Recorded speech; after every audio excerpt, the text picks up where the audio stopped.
Hello students. तो बेटा आज का जो हमारा टॉपिक रहने वाला है वो है क्लास 12th डिफरेंशिएशन पार्ट 1। तो चलिए डिस्कस करते हैं। तो देखो बेटा, लास्ट ईयर हमने क्या डिस्कस किया था कि जो डिफरेंशिएशन है वो किसी भी फंक्शन का जो डिफरेंशिएशन है वो क्या रिप्रेजेंट करता है, वो रिप्रेजेंट करता है स्लोप को। किसका slope? Slope of a tangent at that point. किसी पॉइंट पे हम हमारी जो डिफरेंशिएशन की जो वैल्यू होती है वो रिप्रेजेंट करती है किसको? स्लोप को रिप्रेजेंट करती है। किसके स्लोप को? टेंजेंट के स्लोप को रिप्रेजेंट करती है। ये बात हमने लास्ट ईयर सीख ली थी। और उसके साथ साथ हमने एक बात और सीख ली थी। क्या सीख लिया था हमने? कि मान लीजिए मेरे पास कोई fx एक फंक्शन है, मेरे पास fx कोई भी बेटा क्या रहने वाला है? फंक्शन रहने वाला है। Then f dash x will be equal to limit h tends to 0 f of x plus h minus में f of x over h। किसकी वैल्यू होती है बेटा? हमारे पास डिफरेंशिएशन की वैल्यू होती है। उसके साथ साथ हमने क्या कहा था कि जो dy dx है हमारा, वो हमारा क्या था? डिफरेंशियल कोफिशिएंट था। तो मान लीजिए मेरे पास कोई भी एक फंक्शन है y is equal to x square, तो हमने dy बाई dx निकाला था। क्या निकाला था? सबसे पहले पावर को सोल्व किया था 2, और फिर x हमारे पास क्या हो गई थी? पावर, और फिर x का डेरिवेटिव हमारे पास क्या हो गया था बच्चे? 1 हो गया था। ये बातें हमने सीख ली थी। हमने सिंपल डिफरेंशिएशन सीख लिया था, u इंटू वी रूल सीख लिया था, u बाई वी रूल सीख लिया था, और हमने ट्रिगोनोमेट्रिक फंक्शंस के भी डेरिवेटिव क्या कर लिए थे बेटा? सीख लिए थे। अब हम 12th क्लास में डिस्कशन करने वाले हैं हमारा बिल्कुल फर्स्ट टॉपिक, जो कि हमारा रहने वाला है चेन रूल। हमारा वो क्या रहने वाला है बेटा? Chain rule. चेन रूल का मतलब क्या है? एक एग्जांपल की हेल्प से समझते हैं कि what is the chain rule, कि चेन रूल हमारे पास क्या है। तो देखते हैं, एक सिंपल सा एग्जांपल लेके चलेंगे हम कि चेन रूल का मतलब क्या है। चेन रूल में हमारे पास क्या होता है बेटा? हमारे पास दो फंक्शन होते हैं, एक दोनों हमारे किस में होते हैं? एक्स की फॉर्म में होते हैं। जैसे कि मान लीजिए हमारे पास क्या है? हमारे पास एक फंक्शन है,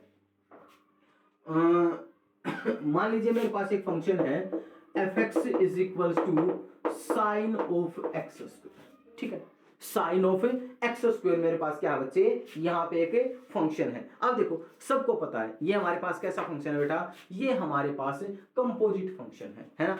कंपोजिट फंक्शन कैसे हैं कि देखो, हमारे पास एक फंक्शन रहा होगा hx, और एक फंक्शन को मैंने क्या लिया होगा? gx लिया होगा। तो देखो यहाँ पे अगर मैं बात करूं, hx मेरा रहा होगा sin x और gx मेरा रहा होगा x स्क्वायर, तो h of g of x मेरे पास क्या रहा होगा?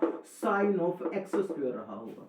ठीक है, तो यहाँ पे हम क्या करेंगे कि सिंपली इसका डेरिवेटिव करेंगे hx का। hx का डेरिवेटिव मेरे पास क्या आ गया बच्चे? cos x आ गया, और इसका जो डेरिवेटिव है बेटा वो मेरे पास क्या आ गया? 2x आ गया, gx का आ गया।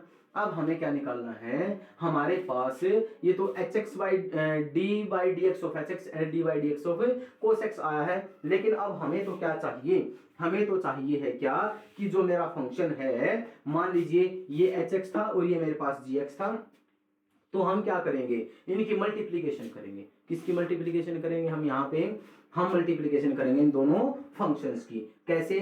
कि जो dy बाई डी एक्स है, ये तो हम चेन रूल से करें। कैसे करें चेन रूल से? कि मान लीजिए मेरे को df बाई dx निकालना है, तो क्या करूंगा? dv by dt into dt by dx अगर मैं करूंगा तो सीधी सी बात है, यहाँ dt से dt कट जाएगा और मेरे पास क्या बच जाएगा? dv बाई dx बच जाएगा। इस प्रकार से हम इसको क्या कर लेंगे बेटा? यहाँ हम चेन रूल लगा लेंगे। तो या फिर सिंपली कोई चेन रूल लगाने की कोई जरूरत नहीं है, कुछ भी करने की आपको कोई नीड नहीं है। आपको सिंपली क्या करना है? इस फंक्शन को पकड़ लेना है। ठीक है, इस फंक्शन को पकड़ना है। ये तो मैंने सिंपली बता दिया कि इसको डबल अलग अलग फंक्शंस में डिवाइड करके, एक को dv बाई dt में, एक को dt बाई dx में अलग अलग की फिर मल्टीप्लाई करेंगे। या तो ये कर लो, या फिर सिंपली इस चीज की हमें कोई जरूरत नहीं है, हमें कोई नीड नहीं है इसकी। हमें यहाँ पे कोई चेन वेन रूल लगाने की किसी की कोई आवश्यकता नहीं है। सिंपल सा हम क्या करेंगे? यहां से मेरे को निकाला, मान लीजिए ये था मेरे पास y is equal to sine of x square. मेरे पास एक फंक्शन है y is equals to sine of x square, मेरे पास एक फंक्शन है और मेरे को क्या निकालना है बच्चे, dy बाई dx निकालना। तो सबसे पहले देखो कि एक्स स्क्वायर एंगल में स्क्वायर है, फंक्शन पे स्क्वायर नहीं है, मतलब पावर वाला रूल यहाँ पे कट गया कि पहले पावर को सोल्व करेंगे, पावर है ही नहीं तो पावर को सोल्व नहीं करूंगा। तो सिंपली मैं यहाँ पे क्या लगाऊंगा, सबसे पहले साइन का derivative cos of x square हो गया, पहले हो गया फंक्शन, अब फंक्शन तो सोल्व हो गया, अब बारी किसकी, एंगल की, एंगल की बारी आ जाएगी मेरे पास बेटा क्या 2x आ जाएगी मेरे पास एंगल की बारी क्या 2x हो गया। तो मेरे पास 2x into cos of x square मेरे पास सिंपली क्या हो गया, इसका आंसर हो गया। अब एक और क्वेश्चन सोल्व कर लेते हैं। हमारे पास है function tangent of 2x plus 3 y is equals to, यही है मेरे पास टेंजेंट ऑफ 2x प्लस 3। तो सबसे पहले मैं dy बाई dx निकालता हूं, तो टेंजेंट x का डेरिवेटिव मेरे पास क्या होता है बेटा, सीकेंट स्क्वायर x होता है, तो मैंने लगा दिया सीकेंट स्क्वायर 2x प्लस 3। अब 2x प्लस 3 का डेरिवेटिव करूंगा, इनटू में 2 हो जाएगा, तो सीकेंट स्क्वायर 2x प्लस 3 मेरा सिंपली क्या आ जाएगा बच्चे, आंसर आ जाएगा। तो इसी प्रकार से हम क्या करेंगे, ये चेन रूल से रिलेटेड क्वेश्चंस को सोल्व करेंगे। हम कोई dy बाई dt वगैरह कुछ नहीं लगाएंगे, हम डायरेक्ट क्वेश्चंस को सोल्व करेंगे। तो चलिए एक आध क्वेश्चन और देख लेते हैं, उनकी हेल्प से हम और भी आसानी से अपने क्वेश्चंस को क्या कर लेंगे बच्चे, सोल्व कर लेंगे। तो चलिए मेरे पास एक क्वेश्चन और है, उस क्वेश्चन को सोल्व कर लेते हैं हम। हमारे पास क्वेश्चन है y is equals to cos of x cube into sine square x raise to the power 5 है मेरे पास, ठीक है। तो ये मेरे पास क्वेश्चन रहने वाला है। तो अब इस क्वेश्चन को कैसे सोल्व करेंगे, इसको यहाँ पे मैं लगाऊंगा बेटा क्या, u इंटू वी रूल। तो चलिए सोल्व करते हैं। dy by dx is equals